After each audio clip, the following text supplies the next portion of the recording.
વડનગર સાહિત્ય સંસ્થાન દ્વારા આયોજિત સ્પર્ધામાં હું ગાયત્રી કૃષ્ણકાંત જાની મારી રચના અહીં રજૂ કરું છું. મારી રચના સ્વરચિત અને અપ્રકાશિત છે. રચનાનું શીર્ષક છે સ્ત્રીથી જ દિવસ. સમજણ નથી હોતી બાળપણમાં, રસોડાના રમકડાં જ અપાતા હોય. સમજણ નથી હોતી બાળપણમાં, રસોડાના જ રમકડાં અપાતા હોય. ક્યારેય હક કે ફરિયાદ નથી જીવનમાં, ક્યારેય હક કે ફરિયાદ નથી જીવનમાં. જે મળે એમાં જ ખુશ રહેતી હોય, જે મળે એમાં જ ખુશ રહેતી હોય.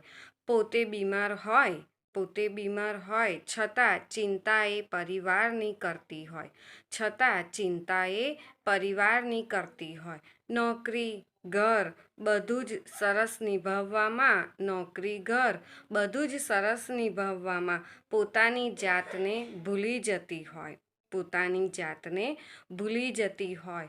સ્ત્રીને ઘરકામ ક્યારેય નથી છૂટતા, સ્ત્રીને ઘરકામ ક્યારેય નથી છૂટતા. મનગમતું કામ કરવા સમયને ચોરી લેતી હોય, મનગમતું કામ કરવા સમયને એ ચોરી લેતી હોય. સ્ત્રીનો કોઈ દિવસ ન હોય, સ્ત્રીથી જ દિવસ હોય. જો આપને મારી રચના પસંદ આવે તો લાઈક કરી વિજેતા બનાવવામાં મદદ કરશો.